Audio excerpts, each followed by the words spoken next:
Okay, so I'd like to welcome everybody for coming on tonight. I see Leonard just got connected, so welcome Leonard from District 5.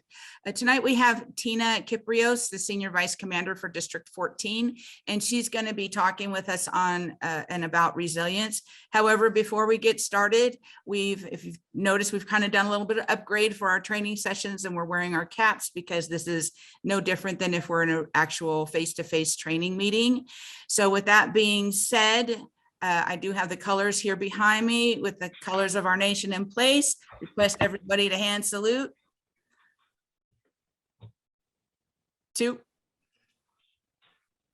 Thank you, commanders for standing up, and I kind of stayed halfway sitting down. Apologize for that. Push-ups. Push-ups, that's right. So with all of that being said, I'm going to let Tina take it over now, and whenever you're ready, Tina. All right, thanks. And you're going to put the slides up, right? Yep, you just let me know when you want me to flip it, okay? All right. So thank you all for being here. This is definitely a new thing for me. I've been on the other side in presentations, but it's been a very long time since I've been on this side. So that in of itself is a growth for me. So resilience, when we think of resilience, one of the first things we can think about is in terms of products, right? Glass is not resilient. You try to bend glass, it will break. You can think of plastics, you got soft plastics, hard plastics, you try to bend them, if it bounces back, right? So, if you think on an experience where you're just going about your day and someone comes back and drops a load in your arms, right? Some sort of event happens and rocks our world, and now we have to adjust. So resilience is the ability to decide to bounce back, and resilience training is the decision that we're going to get better, that we want to be able to respond and be able to bounce back faster. So next slide. So this is something I've been studying for quite a while. It's something I've been interested in a while, more formally in the last couple of years, done a couple certifications, and it's really a growing field. And if you kind of look at all the different sources that are out there, they're sort of growing exponentially. An interesting aspect about resilience and resilience training is the extent that science is now beginning to support a lot of what we know or have thought. I think my primary goal in doing this for all of us, myself included, is to get us to think about how we think. And it's not as circular as it sounds. We all go throughout our day and there's various thoughts that come in, and what I'm trying to do sort of is at the very least get us to stop and think about whether or not what we're thinking is going to have a positive impact on us or a negative impact. Perspective is often, obviously not always, but it's often not a matter of right and wrong. It's a matter of what is going to most positively serve me and others. One of my favorite quotes, you all may have heard it before, is watch your thoughts, they become your words. Watch your words, they become your actions. Watch your actions, they become your habits. Watch your habits, they become your character. And watch your character, because that becomes your destiny. So kind of going to the very beginning, really trying to think about our thoughts. And whether it's yourself, other veterans in your post, or family or friends, we all go through various struggles, right? And so my goal here is to raise awareness and to offer some specific tools that will hopefully help us prepare to handle the crises that will inevitably come along. And a key aspect in all of this training is openness. And I think it's pretty interesting. Openness is essentially a combination of curiosity and humility. You can't be open if you think you know everything. You're not going to be curious if you think you know everything. And when you realize that maybe I don't know anything, some humility kind of comes with that. And so I think just kind of being open to some ideas and maybe some things that thinking about things a little bit differently. So next slide. Thank you. So suck it up is a phrase we all know and have heard. And, you know, essentially that is about ignoring the pain, just suck it up and, you know, and deal with it. Another extreme, and, you know, we may have heard this, it's pretty prevalent in academia. If anyone has kids in college settings, it's a real thing right now, safe spaces where people go literally to try to escape and deny the hardship that is out there and essentially ignoring the reality. Resilience is that middle ground, right? And resilience training is the decision to embrace those difficult times when you're not in the crisis, right? So, and this is where, you know, sort of our inevitable knowledge or habits come into play, right? So certain things stress some people out more than others. You know, if you're a plumber and plumbing goes wrong in your house, you're not going to get too stressed out with it because you know how to deal with it. So, you know, when we're faced with things that we don't know how to deal with, that's what ends up creating pressure. And resilience training helps us to think outside the box on a more regular basis when we're not in the midst of a crisis. Another one of my favorite quotes from Carl Jung: man needs difficulties. They're necessary for health. And the idea there is, again, resilience training is the deliberate choice to embrace things that are hard when you're not in the crisis. Next slide. So positive psychology, I think this is all really interesting to me in the fact that so much of the science in here is really, really new. I mean, you know, 1998 from a science perspective was yesterday, right? Growth mindset was first used by someone named Carol Dweck, right? And it's only fairly recently that we're getting into what it means. And so growth mindset is based on the idea that either talent is you're born with it, it's inherent, or it's something you can develop. And I just share a quick little study. You know, they worked with kids and they gave them puzzles. And with these puzzles, they basically said, you know, when kids finished the puzzles with one group, they said, wow, you're really smart. You know, good job, you're really smart. And they focused on how they were smart. With the other group, they said, wow, you guys really stuck with that. That was really hard work, but you kept at it. You really worked hard and got that through. And then they kept giving these kids progressively more difficult puzzles. The group that they said you're smart with actually migrated to the easier puzzles. The group that they focused on the idea that, you know, you really worked at it, you kept at it, and they gave them, you know, the idea that it's something that they did, they went for the harder and harder puzzles, and they kept trying to expand and get stronger. And again, these are fairly recent studies, and stuff that we're learning here is huge. It wasn't that long ago that the idea that your mind can literally control your body and vice versa, you know, it wasn't that long ago that was kind of heretical science, right? But now they're finding these connections are very, very direct. So it gets to the idea about thinking about how we think. And that's the two, body and mind go together. Next slide. So, you know, I'll just let you read through these. These are quotes that I think, you know, they go through time and kind of tell a story about what we sort of have known. But again, it's only recently that the science is supporting what we know. One of my favorites, you'll worry yourself sick. is literally true. You can literally make yourself sick by worrying. And again, it wasn't that long ago that nobody really believed that was true, but now science is showing that it's true. And of course, and the opposite is also true. Laughter is the best medicine, and you can make yourself better by what you think.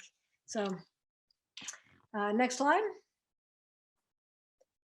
I think this is really a big one to me in terms of thinking about what we do and don't control, right? Because there are all kinds of things that we don't control. The majority of our life, we don't control. But the things we do control can have a huge, huge impact. So, we'll just go through this mental exercise real quick. If, you think about when you had something to do and it was your responsibility, but you didn't make an effort to complete the task, okay? And then there's times when maybe, if you think of a time where you gave it everything you had, unless you're one of the lucky ones that this never happened, right? But most of us have had the experience where we did everything you could, but something happened and it just all fell apart, and that's where we can think of the Marshall fires, right? I mean, there's people's lives destroyed because of the fires that they had no control over. And I think this is important to recognize, because those things we do have control over, we need to hold ourselves accountable for. And those things we don't have control over, we need to be able to let go and say, okay, I did my best. And when we know we're stepping up to the plate and we've done our best, we have to be able to step back and take comfort for that. And I think that's what a lot of, people in our fellow veterans need to hear, that, you did your best. And sometimes your best isn't enough because there's other outside factors, but you have to know you did your best, and you can take great comfort and pride in knowing what you did. Okay, next slide. So my first point that I want to make is this is not an exhaustive list. And what works for one person might be very, very different than somebody else. Actually, if you look on here, you'll notice that there's even some opposites, right? I mean, mindfulness is kind of the opposite of distractions. But the point is that if somebody is sort of caught up in their head and in their thoughts, and they have to get out of their thoughts, right? So one of the things they might need to do to build their resilience is to do something distracting, right? And that distracting thing, might be going to the movies, it might be listening to music, it might be talking with friends, those things that are going to get them out of their head. Whereas somebody else, if their life is really chaotic, for them, those things like journaling and mindfulness, while they're good for everybody, that these things, they might be specifically a useful tool to try to really develop a connection. And one of the biggest points in all of these is purpose and connection, because those are the two things that we need throughout our life, is purpose and connection. And when we lose those, that's when we really get into trouble. So with each of these, one of the things you'll find is that it is about trying to develop really hard connections and really intense purposes. So I'm going to go through some of these more specifically. Okay, so but first we'll go through the why. So next slide, please. So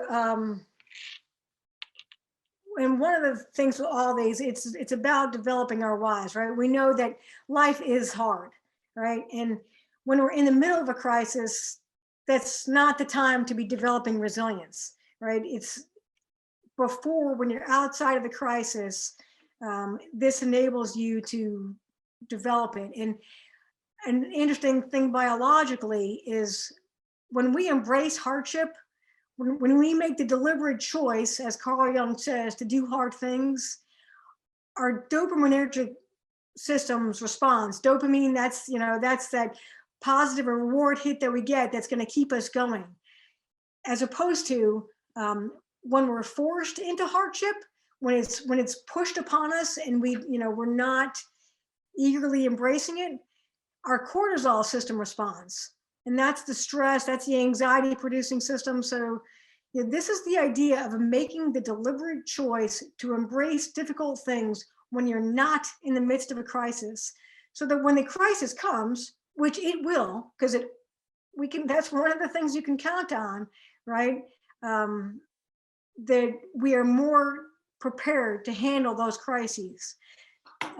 Learning to activate our dopaminergic system and embracing the things that are difficult.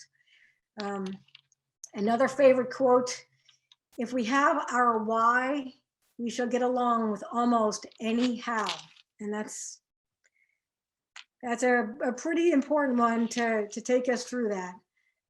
So next slide. So back to the science behind all this. I don't think anything I'm sharing here is new, right? So much of what we're learning now is simply reinforcing a lot of things that we have intuitively known, right? We know that people who are happier and more grateful, or excuse me, people who are grateful seem to live happier lives, right? And it's true, they live longer. And there's actually, what we're learning now, and this is where the science comes in, is that there is a biological connection. This isn't just our imagination. And there are specific studies that are proving all this. And if you're interested, I highly encourage you to Google them. And I've got some sources at the end here. But the science behind each of these showing that it can actually have a dramatic biological effect on our bodies. The relationships one is a big one. Strong relationships, or put it the other way, not having strong relationships increased the risk of premature death by 50%. That's huge. And so having strong relationships decreases that risk. And I think this is probably a good time for me to share that for me, doing this training is part of my own resilience training. I had a very, very bad stutter until I was in about fifth grade. And that's its own other story. If you're interested, I'll be happy to share that story. But anyone who's worked with me for more than 5 minutes knows I really prefer to be behind the scenes. I've been a company commander and I've been an XO. And while I'd like to think I was a good company commander, I much more enjoyed being the XO. I'm really good at supporting people behind the scenes, and that's where I think I thrive. But I think we all know in our backgrounds, we don't always get to pick, the job that we were thrust into. My girls were 5 and 7 when their dad died. And I wasn't really very interested in being a single mom, but that's where I found myself. And so I think that's what first planted the seed that, you've got to be able to bounce back in all situations. And a lot of the tools that I'm sharing here, I think, are many of the things that helped me along the way. So one of the points that I'm trying to share here is that there is science that supports this. It's not just, these aren't just good ideas. This is science coming along going, there is a reason why these people are living longer. There is a reason why some people are able to bounce back because they're doing specific things. Okay, next slide. Let's see, where are we at? So yeah, health and fitness, that's where I live. I mean, by some measures, I am a gym rat. But for me, the health and fitness, is about actually strengthening the mind. I can tell you, there's an expression that says the heaviest weight in the gym is the door You know, I never look forward to going to the gym. I really don't, but I go. And every time I go, I feel stronger up here because I've gone. And the fact that the science is demonstrating that, you know, if you're feeling, you know, if you're sliding into depression, physical work can actually help move you through that. So it is an important part of the body-mind connection. And setting goals, same thing here. So, okay, next slide. Oop, I think I went the wrong way. There we go. Sorry, yeah, that's right. So one of the things here is every one of these is a skill. And you know, I think we tend to not think of gratitude, for example, as a skill. Either you're grateful or you're not. But actually, that's not necessarily the case. You can make a choice to be grateful, and there are specific things that you can do that can help you improve the skill of gratitude. And smiling is kind of a fun one. You know, it's not just about fake it till you make it, right? But smiling actually releases neurotransmitters, and you know, it actually helps move your body forward and out of whatever slump that we're in. Keeping a running list of what you're grateful for. You know, these are all really simple things that we can do to just help us find out, you know, how grateful are we? You know, when you go through the day, can you identify those things that you're grateful for? And, you know, first you might find that, well, no, I'm not very good. But then if you start thinking about it, okay, well, I did get up today. I guess that's something. And little by little, you can begin to identify that there are different things that make your life better. Volunteering is a great one. Volunteering is just great for offering perspective. I think most of us here know that. I can think of some of the veterans that I've worked for when I've gotten them into doing volunteer stuff. It really has made a huge difference because it just gives perspective. You know, you think your life is bad, go volunteer, you know, in some places, and suddenly you realize, actually, I guess I do have it pretty good. In cat videos, I'm only half joking. Mine is actually puppy videos, but it's just about, you know, finding those things in life that bring us joy. And when we can find those things and we can hold on to and really embrace them, that helps us build our gratitude in life. Next slide. Okay, so mindfulness and breathing. So breathing is a great one. You know, I don't know if you all know this. I think it's, I mean, there are literally courses on breathing. I mean, you can go and spend a lot of time learning how to breathe. I know y'all think you know how to breathe, but when was the last time you actually thought about how you're breathing? Here's a little tidbit, and this is going to sound crazy, but I'm going to tell you anyway. So I often literally tape my mouth shut because breathing through our nose is huge. And sometimes, you know, and when I was first introduced to this, I started watching people around, and you start noticing there's a lot of open mouth breathers. And that's it. Biologically, it changes our, you know, I mean, for one thing, it weakens your immune system. Breathing through your nose really helps improve your immune system. But mindful breathing, which, you know, this is something you can Google, but I'll just, you know, share a couple of favorite ones. You know, is, you know, 4 by 4 by 4. So you breathe in through your nose, count of 4, hold for a count of 4, breathe out for a count of 4. It has a physiological effect of slowing you down and making you more mindful of your present moment. And that gets back to the whole point of, you know, purpose and connection. It helps to establish connections. So, yeah, I mean, I think breathing is super fun, and I know that it sounds funny because we all think we know how to breathe, but I highly recommend, if you're wondering, just give breathing a Google, and you'll come up with all kinds of different examples. Let's see. So one of the main points in all of this is connecting us to the present moment, and there's all kinds of ways that we can do this, right?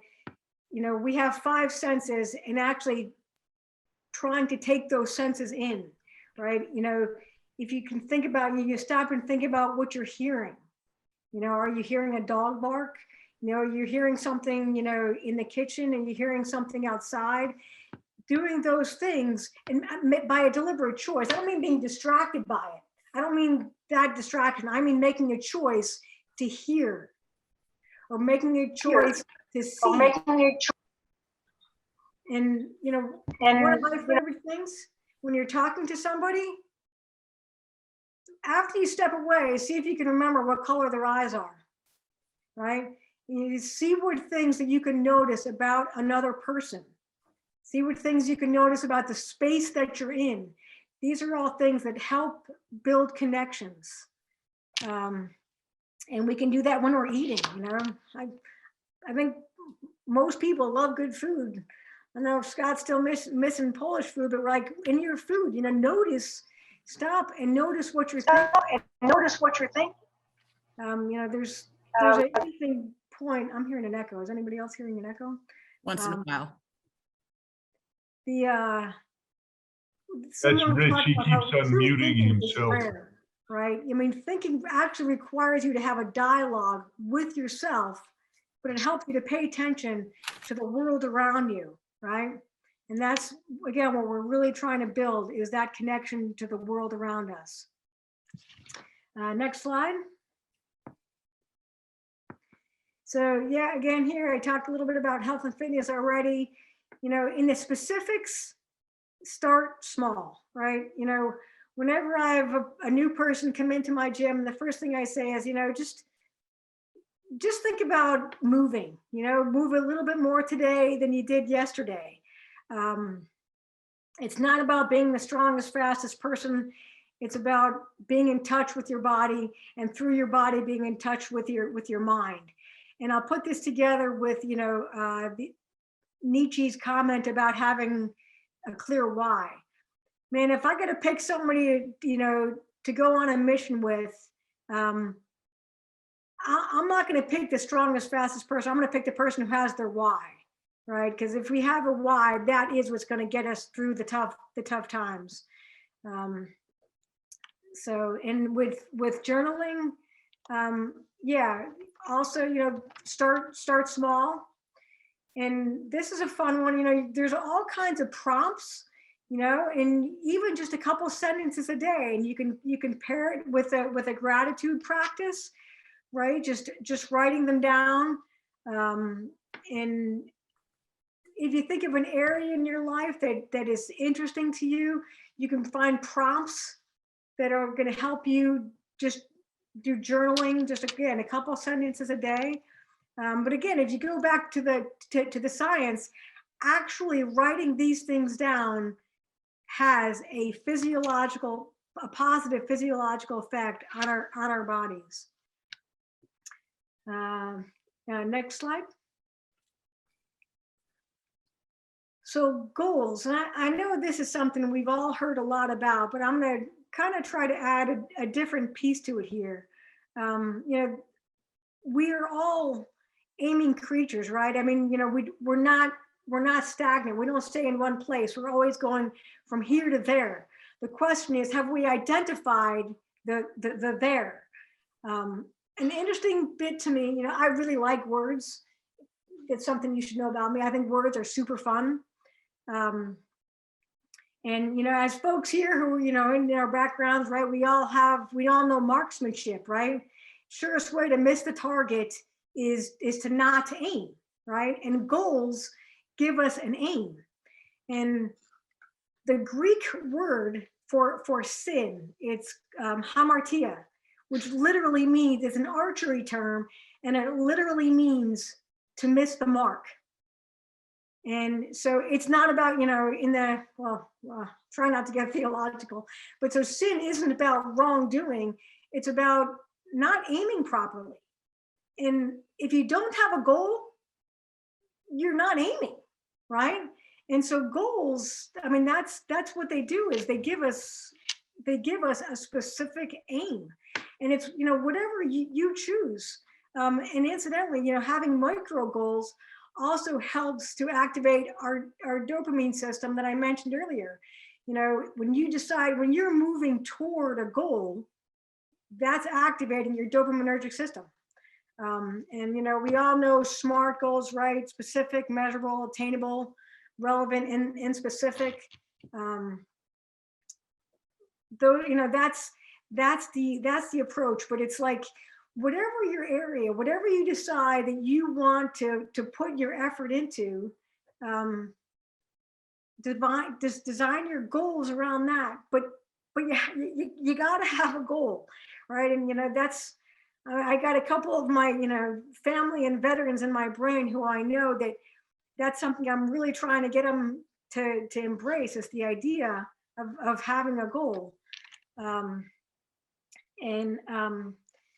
So kind of working towards the conclusion here, there's 4 main areas, and there are 4 main areas, I mean, you could break it down in any number of ways, but key things. So we have our emotional, our cognitive, our mental, physical, or cognitive and mental, and physical and spiritual resilience, right?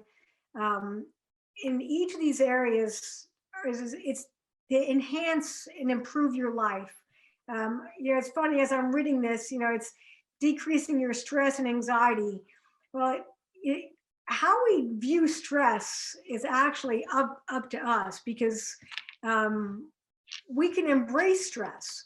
So looking at this, I'm thinking, I wish I had worded that differently, because decrease negative pressure is probably a better way to put it, because stress isn't necessarily a bad thing. It's how we choose to embrace that stress and the inevitable challenges that life brings us. So again, I really hope that we think about how we think, right? And I just want to share one little quick story, and you may have heard this study, but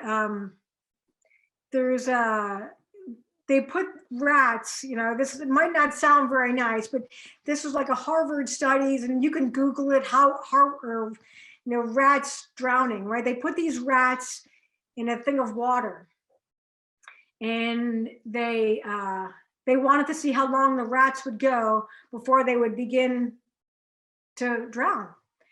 And at first they went like, it was only just a couple minutes, and then they would start to drown. But then they took them all out, and they dried them all off, and they gave them a good little rest, right? And then they put them back in the water, same rats.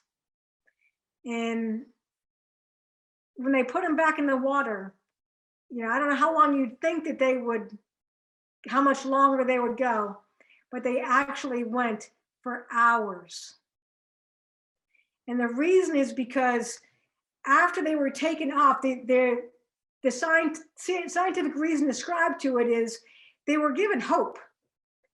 When they believed that someone was going to be out there to help them out, they went for multiples longer. And again, you can Google the study, and it has far more data on it than I'm giving you. But one of the main points is hope.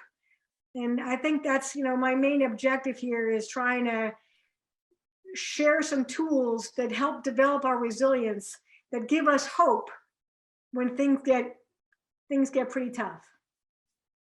And that is the end of my presentation. So any thoughts or questions? So Tina, I can tell you a lot about what you're talking about. I didn't get any official training, but I came to it as, just realizing, you need to knock that off. You can quit being mad. Why are you being mad? Let's just get over it and carry on. And there's several things that I've done throughout my life Hold but on, it's been Chip, very stressful, Chip. and I just had to put myself in that right frame of mind. Chip, And hold on Yeah. one second. Hold on. Richard, Rich, can you, thank you. For some reason, when you're unmuting your phone, we're getting feedback like there's two speakers on at the same time. all right, could you tell what I was saying? Yes. No, not, well, kind of, but not Okay, towards well, the end. it's pretty simple. I didn't receive any training. I just kind of trained myself that when I realized, if I'm in a dark place or if I'm stressed out or something like that, I'm just not in, my body's not working right, my mind's not working right. And I realized, got to pull myself out of that, get to a happy place and carry on. Because I've done a lot of stressful things throughout my military career and my life, that resilience, everything you talked about in those slides, that gratitude and coming to a good place and trying to be happy, that has helped me through each and every time without fail. So if you're having trouble with that, whether it's a mental health issue, a physical issue, or whatever it is, seek out some help to figure out how to get back to that good place, and you will be much better for it. Yeah, thanks, Chip. You betcha. And I also wanted to chime in with a couple of things. When the study of positive psychology came out, I was actually, when in school at the time, and I really got into this area, this field of work as they were putting it together. And one of the biggest things that came up that you addressed tonight was the puzzles that from the kids that the kids did. Well, way back when, dinosaur days, we had the blue eye, brown eye contest. Yeah, I've played with that. So yeah. Yep. And that actually, they had discovered years later, like 10, 15, 20 years later, that study was still impacting those kids because the blue-eyed people were told how much smarter they were, how much prettier they were, and how they were able to problem solve so much better than the green and blue-eyed kids. And it was a huge study to the point that, again, they ended up having to stop that whole testing because they had discovered inadvertently how harmful it was for the kids. So I just wanted to touch on that, but also, when you were talking about how it is we can worry ourselves and, how we can actually worry ourselves to death. Again, back in the 90s, it was, people would talk about broken heart syndrome, like when, and I'll use former President Bush and his wife as an example, that they had been together for so long, and how when one spouse passed away, that the other spouse passed away from a broken heart. And it's just like this worry piece. People did not believe that was true. And so they would really say, oh, suck it up and get over it and move on. And why are you being so sensitive? But there is actually scientific proof to these things that you mentioned tonight. And I think, I don't know if it's just the millennial thing or where we were moving at in our time over the last 60 years, but really since we came into this new millennium, a lot of these things have come out with more scientific research. And what I wanted to also touch on is, and I think I shared this with you, recently there had been a room built in New York City, and it's called a sensory deprivation room. And you can actually go in there, but they will not allow you to stay in this room for more than 10 minutes. It's a complete silence.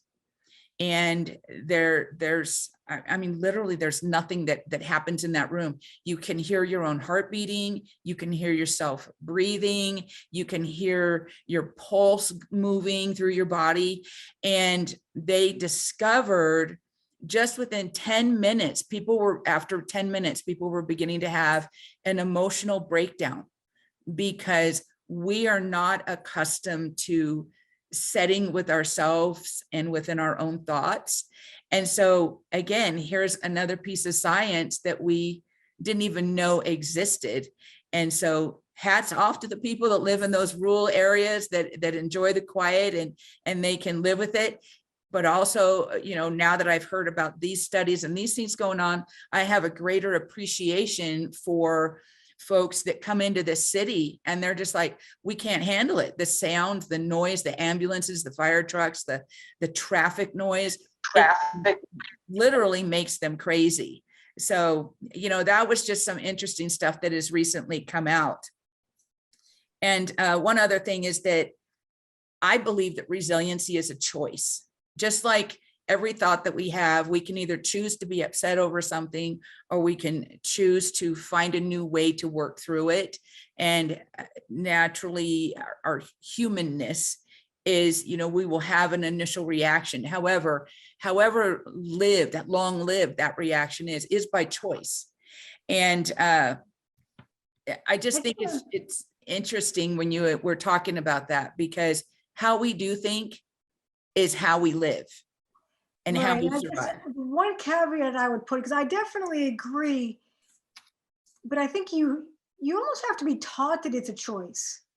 Yes. I think in some cases, you know, people don't, you know, they think that the way that they're thinking is normal, or, you know, if normal, I don't know if normal is a good word, but I guess that's, if nothing else, it's raising awareness on the idea that of how we think. Yes. Because I think some people aren't aware of how they're thinking and how their thinking is impacting them.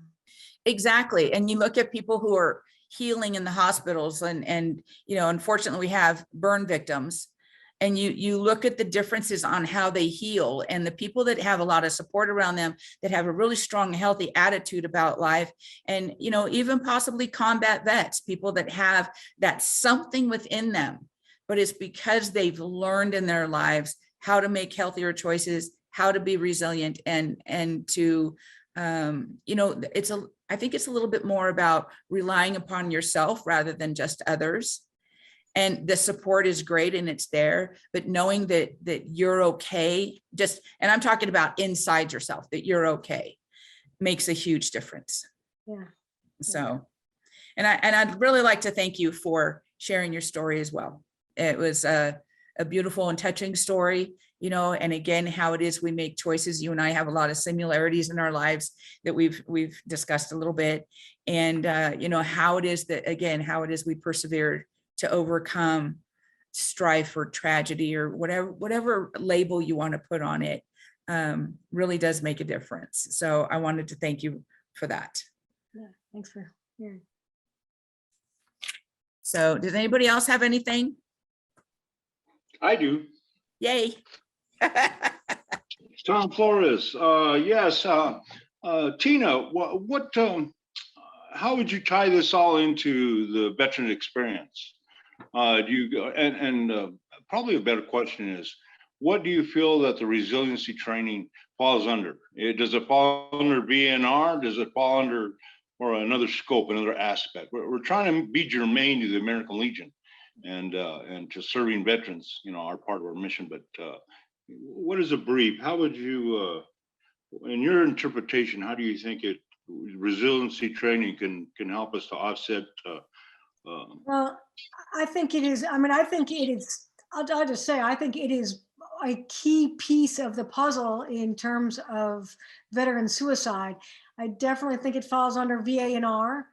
I think it's you know, in terms of rehabilitation, you know, a lot of it is, you know, emotional, cognitive, spiritual, you know, physical aspects that directly tie into a veteran's health and well-being.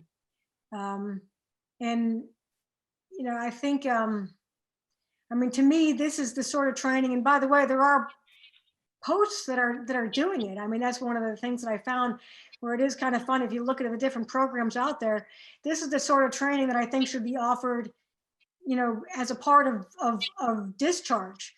Because I think one of the first things that happens with veterans, and I mean, even thinking about it, it just hurts a little bit, because, you know, you watch them, you know, at the post, you know, one day, And then, a week later, their world is rocked. And if they haven't, thought about some of the, emotional aspects about what is about to befall them when they leave their military family, it's pretty huge. And so to me, the tie-in is, it's direct to VA&R. Okay. Well, with that answer, I appreciate that. And that's what I feel it's important. Your presentation is well received. I think it's excellent. I think resiliency and how you've described all your efforts, I think it can be developed into part of the VNR program. I would suggest even surmise possibly a resolution to get it. We'll work it through here in Colorado, but move forward and we'll see. We can see how far that goes. But with that being said, I think it's part of the VNR medical and mental health wellness. And we're trying to create a nexus that goes back, to the veteran experience. If a veteran, those of us that have PTSD or TBI or other issues, we realize it's like the commander, like Chip has shared also. We have all developed that self-reliance and self-assessment and how we can continue to function, whether we're under duress, during our period of service, being under fire, or whatever the situation might be. As you well know, that no problem can be solved from the same level of consciousness that created it. When you're under battlefield conditions, and I'll give you an example. A lot of the younger people that I interact with, Iraqi and Afghanistan veterans, to me, what I see is they're I met a sergeant first class named Sergeant First Class Copywriter. I remember names because it was a unique name. And when I picked up Jimmy Higuera at the National Vice Commander, Jim Higuera in the Colorado Springs Airport, I met this young man, Sergeant First Class Copywriter. And naturally, we start talking. He engaged me, which was, a first. So I got together and I started listening to his experiences in Iraq and Afghanistan.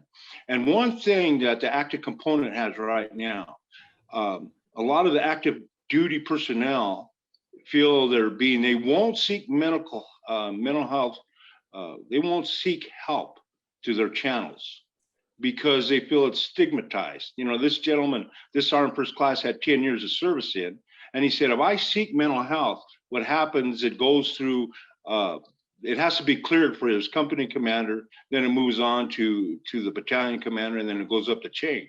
So if he puts in for a particular job, and at this instance, he wanted to be a recruiter, his wife had it up to here with him being in the military. She actually wanted him to get out, but she had agreed that if he became a recruiter, that she would be able to handle it better. Because not only are we focusing on the veterans issues, but the caregivers, the family members that are there to support that veteran or receive the fallout from the veteran and his mental health experiences. So I guess what I'm trying to correlate is this is all mental health and support. This resiliency training, if we can conform it at a navigational level for individual veterans, not everybody's going to jump on board at first, but I can see the potential of it, and I can, convey a lot of credit to you for bringing this aboard. And when people say this isn't part of the program, well, they just don't give it a chance. And I appreciate you for stepping forward and bringing this to our attention. So compliments to you, Tina, and thank you for letting me share and your presentation. Thank you. Thank you very much.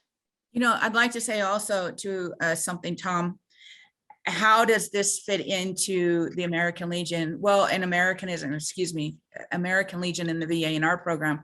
This also ties in with children and youth program, because as we were talking before we got started, we pulled some statistics up yesterday to show the amount of kids back in 2018 that had perished from, sorry, I'm going to try to find it real quick here. From suicide. Suicide. Or to use suicide. And so yes, I believe, and to address also the issue of when, Tina, when people are getting out of the military and they're feeling this, today they're empowered, they're in their jobs, they're doing their thing, but then tomorrow they're a civilian and then they start feeling lost. And so this is where a lot of our drug addictions and alcohol addictions start coming into play. Sometimes, not all the time. I think Rich could actually address that better than I can. But when the I want to interject something before you go further. I was evasive on copywriter. What I was trying to state is that what happens, there's a delayed response to seek assistance with a lot of young veterans coming out of the service because of the stigma, being stigmatized. And so that delayed response affects a lot of people. And so what you're just dealing with in this resiliency training is to be cognizant of how we can improve that positive nature, not to dwell. The problem we have with a lot of the baseline cause of suicide is all these issues that are hitting an individual and they can't handle it. They're saying, they lose that, like Tina, like you mentioned, is that lack of hope, that option. Our peer-to-peer support is important. So if we can reach out to a fellow veteran and say, hey, come on, buddy, how can I help you? Or just that simple contact or the ability to which I'm bad at, is listening, listening to another veteran's situation. Right. So I want to share this with you real quick here. But one of the things that I wanted to address was what Tina had touched on. And that is, when the parent is preparing to, can you guys see that slide? Oops, that might be Tina's slide. Sorry, let me pull the right one up here. But the whole family suffers is what it is I'm trying to get at. The whole family suffers when there is a situation within the family that, sorry, I can't seem to get this one to pull up. But when there's a situation within the family and things start diving downwards or spiraling downwards, it affects the whole family. And that includes our children. So for me, Tom, I would like to see this be an area where we can bring mental health and suicide prevention into the children and youth portion of our pillars as well, because they do go hand in hand. When you treat a veteran, you're actually treating the whole family. And there's a couple of programs that are out here in our community that work with the whole family when something is going on. But for me, this is where I'd like to see this go, is turn it into. I agree. I think what you convey is, we're developing that nexus to go back to the veterans experience. Exactly. And family support. The Army has a CAP program, which is, some people can compliment that it's good. Some other people say it's vague as hell. But, every branch has a different, as you make your exit out of the service. Scott just came back from a tour. I'm interested in to see what he might think. I know he wasn't under, combat operations, but, you're going through training. You're going through that stress and duress of trying to get things done. Or, hopefully you weren't just, always cruising the taverns or the pubs in Poland, Scott. Maybe he could, what you face, what you think, a young perspective. Yeah. I mean, I'd be happy to jump on. I mean, I think training like this is important, and mental health in general and resilience is something that the Legion should take a bigger look at. Because I can tell you, I mean, like Tom said, I spent like 9 months in Poland, and although I had a great time, Poland is an incredible country. I'll be honest, I'll be open. I ran into some hurdles. Like, my grandfather died almost as soon as I got to the country, and I had a 5-year relationship fail over text halfway through the tour. Like, things, even though you're not in like the same situations as like Iraq, Afghanistan, Vietnam, like a combat zone, you still face like some big stressors. Like, you still can, regardless of where you are, or if you're, on the border right now at that mission, you still run into some things that could really affect your mental health. I do think that the culture of the military is getting better about soldiers seeking mental health. Like, I heard a story about a sergeant major who kept going to a therapist, and I guess he wasn't really talking about anything except like football and just like random stuff. And the therapist asked, like, okay, why are you here? And he said, well, because dozens of soldiers see me to come in here, and I want them to know that it's okay to get help.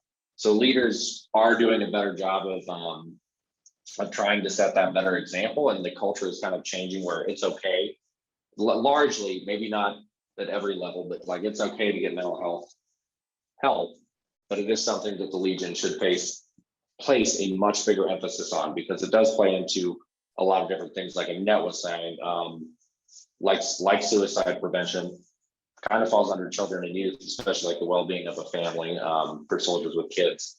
So your training like this is great. Thanks, Scott. Thanks, Scott. I think he identified that experience, that veteran experience. A crisis occurred while you're gone. You know, the loss of a family member, you know, when you're on active duty, or even, you know, in your capacity as a reservist or a guardsman, you know, it can be traumatic. You know, it's a life-changing experience. And then relationships. One of the biggest underlying causes with relationships and suicide is, you know, you know, the personal aspect of relationships, you know, come back and divorces. The divorce rate is high in our branches of the military. So thanks. Thank you, Scott. Good job. So I popped great. those statistics up real quick. Those are from 2018, and they're going to be a part of the children and youth presentation that Jesse will be doing here in a couple weeks. So just to look at that though, and to see, you know, again, it isn't just our veterans or our spouses that are going through things. It is the whole family. And I think when we start talking about suicide prevention and mental health via our rehabilitation, we need to really start focusing on the whole family. And hopefully, because sometimes, you know, I don't know about others, but I know my father, you know, he was in during Korea, World War II, World War II, Korea, and 2 tours in Vietnam. He never wanted to speak about his experiences during that time. That had a direct impact on myself and my siblings as well, because we didn't understand. He had to keep going away, and then he would show up, and then he would go away, and then he'd show up, but we never understood what it was about, except for Walter Cronkite and the nightly news. And there were times where some of our other family members would say, you know, watch the news, you might see your dad. So that was like a way for us to kind of learn what our dad was doing, but we still didn't have that concept involved. And today with social media, there's so much negativity going on. Kids are facing negativity in the schools and with their peers that, you know, we can actually put a positive spin on this if we present it the right way. It's just going to take a team and some time to slowly build it and put it out there. So, but again, though, Tina, thank you so much. Scott and Tom, thank you for your input. Chip and Leonard and Rich, do you have anything? Can I talk now? Yes. So, yeah, I apologize for being late. You know, I host AA on Tuesdays, but I snuck away. And, you know, this is really right up my alley. You know, whether an individual is trying to take their life by drinking, drugging, or suicide, they're all the same, just one faster than the other, one slower than the other. But, you know, if we can reach out, and I do it on a daily basis, reach out and let them know that there is hope for them. You know, the hardest part from individuals that I have talked to, military and civilians, is the ego. They, you know, when a active duty soldier just getting out, or even while they're in, they have a very, very high ego, and so they wear them by the horns. You know, need no help. And a lot of them, the active duty ones that I've talked to, and I talked with Tom about this too, both of us agreed that, you know, if a soldier has 10, 13, 14 years in, you know, they're ready to stick it out for another 5 or 6 years and get that 20 years. Even if they have a disorder, mental disorder. The problem is they won't seek help because they're fearful, and it's probably true. they're going to be flagged for promotion. They're going to be flagged for re-enlistment. And though it shouldn't happen like that, it happens. We all know that happens, you know. And if that's the case, maybe the people on the other end there should be helping them out instead of kicking them to the curb, where they're really going to be all jacked up now. And you know, and they should be pushing them to help. So that's where I come in, you know. And like I say, I do it on a daily basis. If I can get them to sit down for 5 or 10 minutes and teach them how to be just a little tiny bit patient and let them know that there's hope. And how I do that is by telling them my hopes, my goal, you know, and how it worked for me. Now, is it going to work for everybody the way it worked for me? No, it's not. But I have the tools if they want to use it. If those tools don't work, and I show them that you can take that tool, you can lay it down, and then you can pick up another one and try it. But the key is patience. Oh my God, you got to be patient. You got to be going to do it, and try to get your claim work done from the VA. That should be a good practice for patience, because golly, that's a long ass one, you know. But I don't know, you know, I'm really excited about this whole VA&R with the mental health, Southeast Colorado thing there. I think we're going to have a very big impact on it. If we can get, you know, everybody has their own leadership skills. They all know how to do something a little bit different. And if we can combine all them forces into one, and we got to keep it simple. If we don't keep it simple, everything that's festering in their heads is going to fester even more. We need to guide them. We need to show them, but we also need to let them do it on their own so that they feel like they're accomplishing something. So, you know, I'm really excited about this year coming up, what we're doing here. When somebody challenges me to do something, I look forward to it. You know, when Tina was talking about, what was she talking about, goals and different things, you know, I was always a person to set my goals higher than I thought were obtainable. And sometimes it worked, most of the times it worked, but those times where it didn't work, I kind of felt kind of crappy afterwards. And then I was taught how to be patient. I was taught how to learn gratitude. I woke up today. I'm not in jail. I'm not hungover. I have a roof over my head. How bad really is life? It's not that bad, you know. And a lot of these, they have a roof over their head. They have the income. They just have a little thing going on upstairs. And if they can learn the gratitude part of it, of what they already have, and that brings into the whole spiritual thing too. I mean, that's how it works for me. Life is nice. It makes you look forward to getting the next day, and makes you look forward to doing something better in your life or your family's life. So, you know, if y'all just keep me on board with this stuff, you know, I can always share my experience, strength, and hope. And and you all know me, man, I'm not shy. I will tell the President of the United States my whole story and not even blink an eye. And I bet you at the end of my story, when I bet you that dude's going to shake my hand. That's how confident I am that being transparent and everything works. Now, if I was going to be a bank teller, I probably wouldn't tell, but you know, that's just how it is. So, but that's all I have. Well, thank you for that. Tina, I have one more issue that I wanted to bring up. I think what the commander hit it on the head is our ability, that self-reliance, to get out of our own dark space, to get out of that own dark area.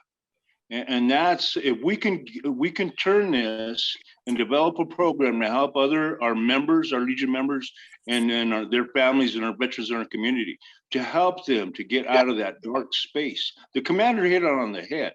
He learned how to develop it with his own, everyone's, you know, has their own individuality. If we can help draw that and help them, you know, I think we'll have some success with suicide prevention. Thank you. Thank you. Yeah, Thank you. Thank you, Rich. For that. Welcome. Oh, you're muted. Oh, Leonard. you're muted. All right, thanks, Tina. Almost, Leonard. You're still muted. Down in the lower left corner, I think is where it is. Nope, can't hear you. There you go. All I right, wanted go. to say something about what Richard, the last DEC meeting that I was at, Richard got a chance to get up and speak. One of the things that he talked about that I really like about having an AA meeting when we have our convention and stuff, to have a room where they can get away. I get this all the time. Why would I want to join a legion? To a lot of people, they say it's a drinking man's club or a drinking club, which is not. You have to be in it before you realize that. But the fact is, if these people are there and they can go to these meetings and have something to do besides stick around with everybody while they're drinking, I thought that was a great idea. That's one way that we move them forward and saying, yeah, we're with you. You know, not everybody that's in the Legion is a drunk. So if we start trying to help people get out of this cycle of self-medication through drugs or alcohol, I think we're better off because you're showing that you care for them. And I think that, but I remember my Marine Corps days, you did not want to say anything bad about yourself because it could be used against you Right. later on. And like you were talking about, we all wanted that promotion, more money, right? So, but I like that kind of thinking. We have to give them some alternative besides just being in a saloon, right? To give them these spots so where they can actually speak out about their life. By helping them, we're helping ourselves. We're Exactly. helping the post. So I'm with you, Richard. Well, Commander, I think that kind of answers some questions about the breakout, the roundtable discussion we've talked about having. Is let's just create a safe space where people can come in and talk and, you know, let us start setting the example for the mental health piece, and it will grow organically.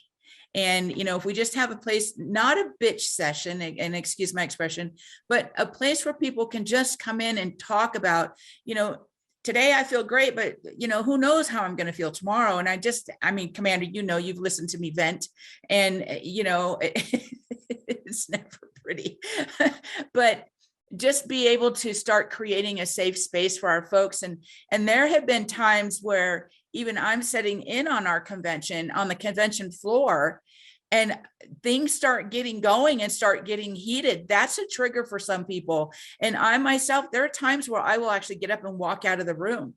So because I just don't want to be subjecting myself to that, whether it be hostility or toxicity, whatever it is, because I just don't want to be in that type of an environment. So going back to Tina's presentation, I physically removed myself from that situation because I can feel that it's affecting me. And then once I'm, you know, settled, I'll come back in. And that's actually a very self-aware, mindful, and healthy thing for people to do and to learn how to recognize when they need to leave the room and then when they can come back in. Except, of course, when we're voting. So again, everyone, thank you so much. We're a little bit over our time tonight. If we don't have anything else, then we'll go ahead and close this out. And Tina, excellent job. Good job. Hats off to you. And a pro. You're a pro. So thank you again, everybody. Do we have anything else before we close? Nope. Okay, well, I will bid you all a good night. Everybody stay safe and warm. The weather's changing tomorrow and we're going to have snow again. So, and I look forward to seeing you all soon. Good night, everybody. Thank you all for so the much. invite. Thank you. Bye-bye. Good meeting. Thank you. Thank you. Bye.